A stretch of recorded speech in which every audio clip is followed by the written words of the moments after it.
everybody and welcome to my review of Searching. So Searching is quite a unique film in as much as the narrative of this story is told through the perspective of computer screens, much like the movie Unfriended did a couple of years back. And I was a really big fan of Unfriended. I thought it was fantastic, mainly because it was something different. I mean, let's face it, in a world where so many movies are just kind of the same these days, and there's not a lot of new ideas, especially when it comes to ways of telling a story.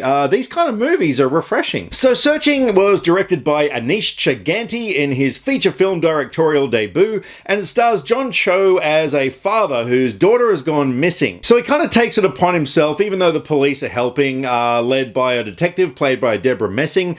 He takes it upon himself to actually start up his own little investigation. And so he goes into like his daughter's computer and, into her social media platforms and all this sort of stuff, and starts uncovering a whole bunch of things that he never knew about her before. But aside from that, you've also got this whole element of what actually happened to this girl, and it was really riveting. I mean, this time of year, a lot of the movies that come out aren't that great, which is why I've got so many movies I need to catch up on, because I just can't get motivated to go see The Nun. But Searching was nothing short of amazeballs. And, from the opening of the film, it was actually kind of a tearjerker, I'm not gonna lie. The way that they crafted this story, no spoilers of course, but it starts off with like an old Windows 95 computer and, when the daughter is born and stuff, and we sort of go through the family history, and, see these events unfold and stuff, and it was extremely well done. And the movie wasn't quite like Unfriended. Unfriended was told purely from the perspective of one computer screen with a whole bunch of chat rooms in it. And yeah, as much as I liked how that was done, this was a little bit different. It sort of went into, it zoomed in on certain things on the screen and back out. And there was not only just the computer screens, but you had news coverage and YouTube videos and closed circuit security camera footage, things like that. The movie also had a score to it as well, which Unfriended didn't have. So it was kind of like Unfriended in a lot of ways, but at the same time, yeah, it did sort of have some traditional elements of movie making involved. And there was some really cool humor in the film as well. Like one bit where, from the late 90s computer stuff where a character goes to click on something and the screen comes up with a whole bunch of virus things and, things like you've won this and subscribe to this and all sorts of other snickerdoodles. And yeah, there was a lot of things like that gave you a little bit of a laugh, but the humor was well balanced through the film because overall, it was kind of tense and there was a lot of dramatic element to it.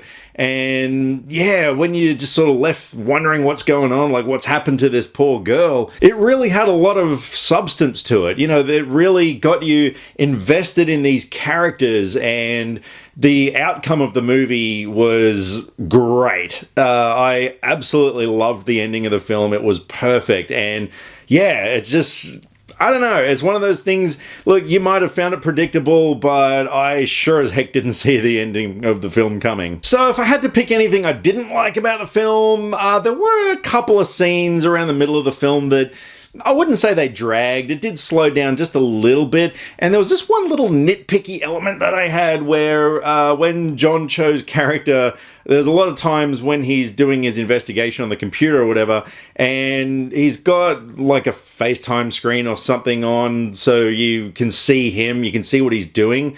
And I don't know, that just sort of bugged me just a little bit. It's kind of well, if you were at your computer alone, why would you have a screen on there with yourself on it? I don't know. Yeah, I mean, I get where they were going with it. Yeah, it was kind of cool. You had to see what he was doing and see him, on the phone talking to people and stuff. But it just kind of made me think, why is that happening? But look, overall, Searching was a great film. I'm definitely going to own it on Blu-ray. I'm really looking forward to seeing it again. It's one of those movies that I'd love to sit down and show people, and take them through that whole thing. So aside from a couple of little minor gripes, look, I would definitely recommend going and seeing Searching, and I'm going to give it a 9 out of 10. Alrighty, over to you guys. If you have seen Searching, I would love to know what you thought of it, and what is your thoughts on these kind of films that are told in, you know, that sort of style, like that and Unfriended. Yeah, I mean, are you on board with that kind of filmmaking, or is it something that you just wish would stop right now? So go ahead, drop me some comments either here or on Facebook. All the social media links are in the description below, because I like to talk about movies, and I would love to talk about movies with you. I'll catch you next time. Click subscribe to stay up to date with all the latest movie reviews. Skynet will be taking over any day now, so what have you got to lose? Nyah.